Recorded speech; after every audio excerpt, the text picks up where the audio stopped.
What do you think about Dr. Sebi? And Dr. Sebi was a traveler, so what's your take on global relations? Well, first, as a Ras Chi, um, I think of Dr. Sebi.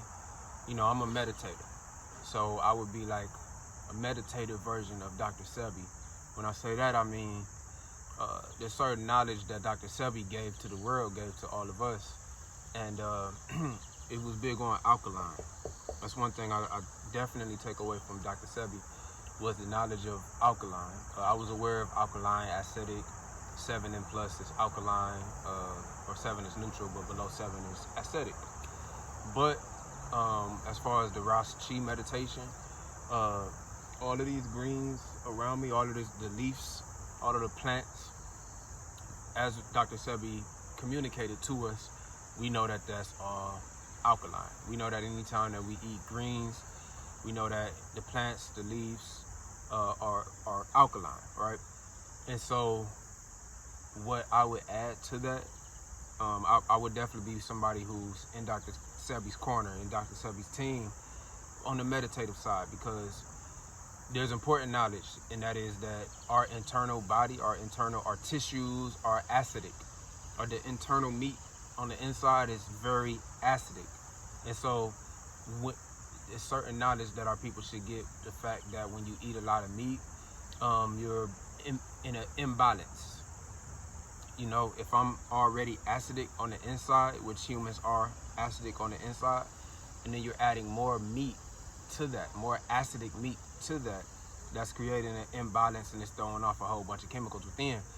But when we're eating the leafy greens, the dark leafy greens, now that's alkaline, so now there's a balance, you know what I'm saying? And then good things happen when those type of opposites are around each other. That's that balance, all right? And so that's needed, just like any charge of a battery, negative and positive, right? And so that's needed. Now you get that jolt, that electricity. So the negative would be the acidic, and the positive would be the alkaline, right? And so it has to be that mixture. But the meditative part of it is we have to take these deep breaths of this alkaline scene, the alkaline surroundings. We're surrounded by the alkaline, plants.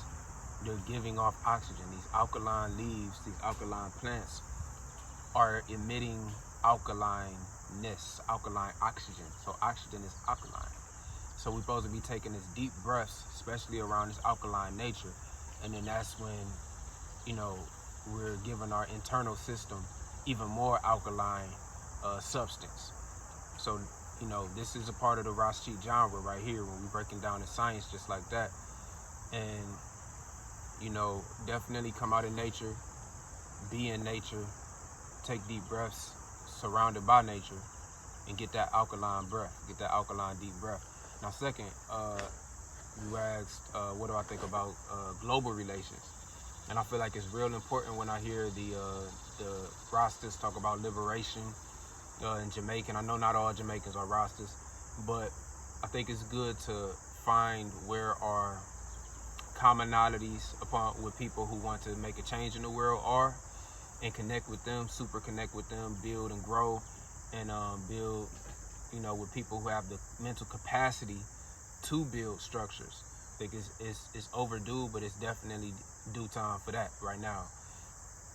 And yeah, that's my take on global relations. There are a few places, there are a few people in a few places that are looking to connect, that are looking to do trade, that are looking to, basically do trade, initiate trade, whether it's Indonesia, some African countries as well. There's a whole lot we could be doing out here in the United States when it comes to trade, when it comes to connecting with big company, big name brand people, big wealthy people in other nations, and using our creative mind to do research and build those connections with those big companies is only gonna build goodness for us. It would be like taking in those deep breaths of alkaline and getting into our acidic system. It's only gonna bring in good. So that's my take on global relations, really creating relationships with people globally, and you know what I'm saying, on the business side. And don't forget Asia, all those countries, like I said, Indonesia, Taiwan, Malaysia, Singapore, they open for business, they open for trade. Japan, they open for business, they open for trade. And don't forget about those as well when we're thinking about trading with Africa. Also remember Asia as well. And the European country like Ireland, that's one I would definitely recommend. We all know Frederick Douglass was in Ireland when it was time to help us get freedom.